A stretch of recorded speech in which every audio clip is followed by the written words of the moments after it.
Bienvenue sur la quatrième partie de la série Angular. La question est en anglais comme les précédentes questions. Je vais lire et traduire en français. Your task is to create a simple Angular component named account component, identified by the selector account component. Donc, on nous demande ici de créer un component appelé account component, identifié par le sélecteur account-6 component. This component represents a dummy financial admin page where the user can create an account and deposit money into or top up any account. Donc ce component représente la page admin basique, donc superficielle. L'utilisateur peut créer un compte et faire un dépôt de somme sur le compte. The component must use the provided accounting service to handle these two tasks.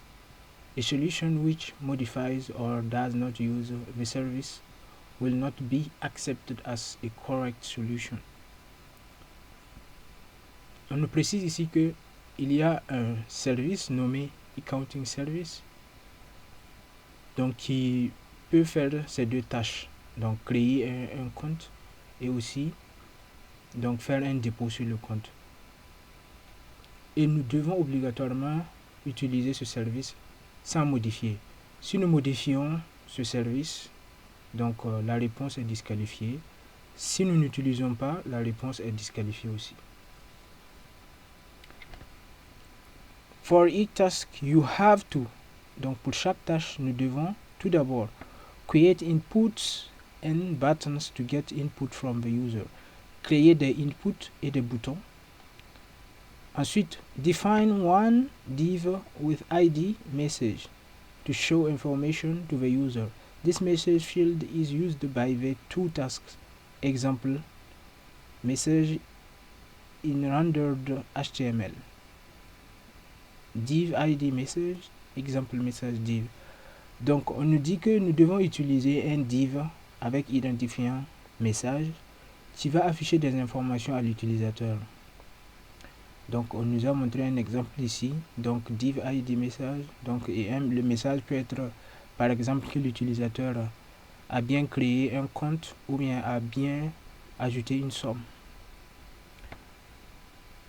Donc parmi les instructions, tout d'abord creating accounts, donc la création d'un compte. Pour la création d'un compte, you have to create an input with ID, create account input, and a button with ID, create account button. Donc on nous demande ici de créer un input avec l'identifiant create account input et un bouton avec l'identifiant create account button. You don't have to implement validation for the input. Nous n'avons pas besoin de faire des contrôles sur le input.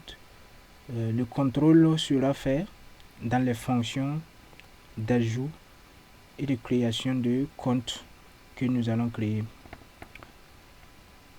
The component must create the account with the given name when the user clicks on the button. Quand l'utilisateur clique sur le bouton, donc le nom que nous avons passé en input, un compte doit être créé avec ce nom. After a successful creation, you must set message to successfully added account.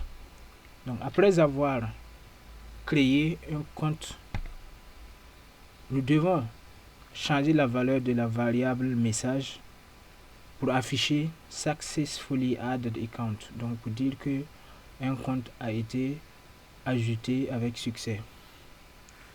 Donc deuxième instruction, to top up account. Donc deuxième instruction sur le dépôt sur le compte. You have to add two more inputs with ID top up account input and ID top up amount input, and a button with ID top up account button. Donc nous devons créer deux inputs avec identifiant top-up account input et ensuite avec l'identifiant top-up amount input et un bouton avec l'identifiant top-up account button. If a user gives a valid account and amount, the given amount must be added to the balance of the account. Si l'utilisateur donne un compte valide et un montant valide, donc un montant qui est supérieur à 0 par exemple, donc on doit ajouter à la balance du compte. If the operation is successful, you must set the message to be current balance X, where X is the balance of the account. Si l'opération a été un succès, nous devons afficher donc avec la variable message current balance X. Donc X ici représente la balance, donc le solde. Donc disons ça représente le solde du compte, donc le montant qui est dans la balance du compte.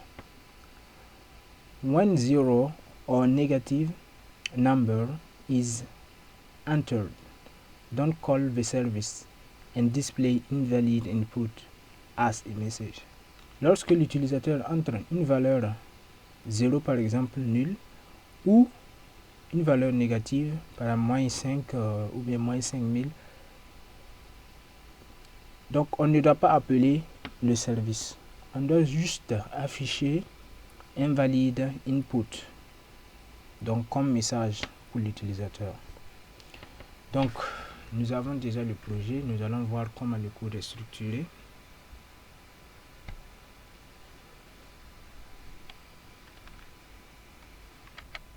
Donc nous pouvons voir ici que nous avons le service, donc accounting service, donc qui contient donc notamment donc une méthode qui permet de créer un compte, une méthode qui permet de faire un dépôt, donc une méthode qui permet de faire un dépôt. Ici donc nous avons aussi une variable map, donc qui est un hash table, donc c'est en fait un dictionnaire key and value. Donc ici key c'est en, ça veut dire que la clé c'est en string, chaîne de caractères, et la valeur c'est un nombre en entier, donc le nom de account with balance. Donc ça veut dire que ici la variable account with balance va récupérer les comptes avec leur balance. Donc ici key, la clé sera le nom du compte et number ici sera la balance. Et nous pouvons lire le code, c'est un code basique. Voilà. Ensuite nous allons utiliser ce service pour pouvoir accéder à ces fonctions. Donc ici nous avons la fonction, donc la méthode create account qui utilise le service donc que nous avons injecté ici, donc pour créer un compte. Donc on peut lire le code, c'est un code basique. Et ensuite nous avons le template,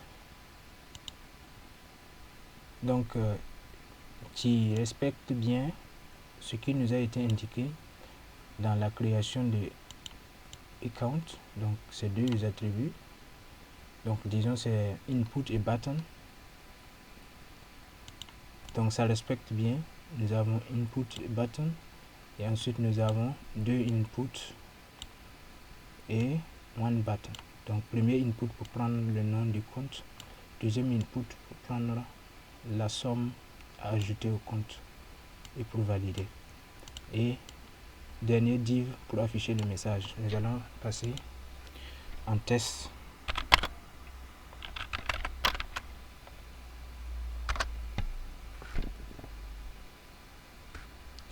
Donc je peux revenir ici, ici c'est bien clair. Ici aussi on peut voir, donc voilà les attributs qui sont définis. Donc le code est vraiment basique de telle sorte qu'on peut lire et comprendre vite. Donc nous allons exécuter et voir le résultat.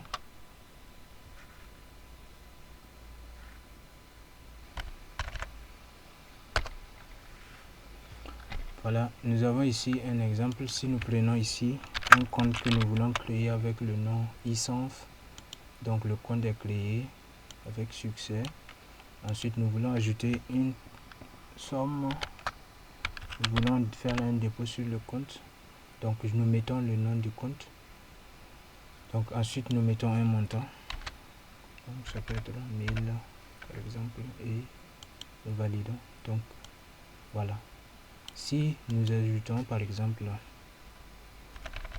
nous ajoutons 1 million. Donc 1 million ici, donc et nous faisons, là nous voyons que nous avons 1 million 1000. 1 million 1000 que le compte iSanf a. Donc si par exemple j'ajoute un compte iSanf web, donc le compte iSanf web est créé et ici nous allons ajouter par exemple 2 millions. Voilà, donc et nous ajoutons encore 2 millions, donc ça devient 4 millions, ainsi de suite. Donc voilà l'exemple voulu par la question. On se retrouve sur la prochaine partie.